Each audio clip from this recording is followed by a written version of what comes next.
Today, on account of modern medicine, Africa will have optimal population for the first time in human history. President Yoweri Museveni of Uganda has been a prominent voice in African politics for decades. A staunch critic of Western interference, Museveni has repeatedly called out how the West exploits Africa's resources while hindering the continent's development. Watch and pay attention, and I will share my thought later.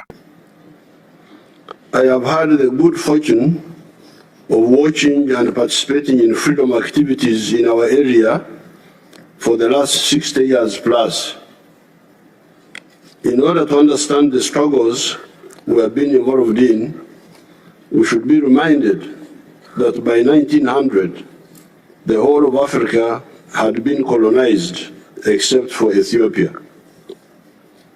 This colonization followed 500 years of taking slaves from Africa and the devastation that criminal trade caused.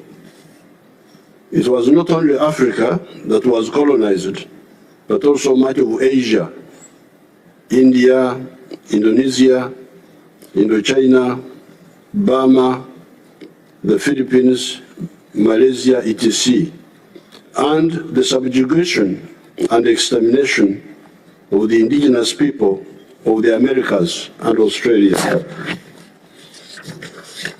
However, these criminal acts by the imperialists, the slave trade and colonialism, provoked the colonized people into launching a resistance movement by some of the black people in the United States of America, in the persons of Dubois and Pademont, who launched the Pan-African movement. This was the first step. Secondly, in 1912, the African National Congress of South Africa was launched, led by new resistance fighters, different from before, when the leaders of the resistance were the kings and chiefs, such as Kabarega of Uganda, Mukwawa of Tanzania, Robengura of Zimbabwe, Mwanga of Uganda. Thirdly, the huge country of the Soviet Union was taken over by communists in 1917, and so was the huge country of China. Museveni's critique begins with the colonial legacy, where European power extracted Africa's natural resources, diamonds, gold, and oil, leaving behind underdevelopment and social strife. But for Museveni, this exploitation did not end with independence. Today, he argues the West continues to exploit Africa's through unequal trade agreements, multinational cooperation, and debt traps imposed by international financial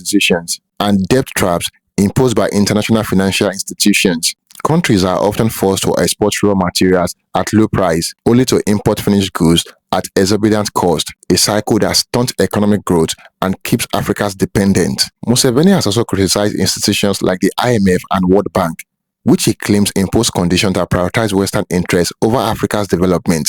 These policies often undermine local industries, exacerbate poverty, and deepen inequality. To counter this, Museveni advocates for value addition, processing Africa's raw materials locally, and industrialization as the key to break free from Western exploitation. Museveni believes that regional integration through organizations like the East African Community is critical. By uniting African nations, he argues the continent can strengthen its bargaining power on the global stage. And there you have it, guys.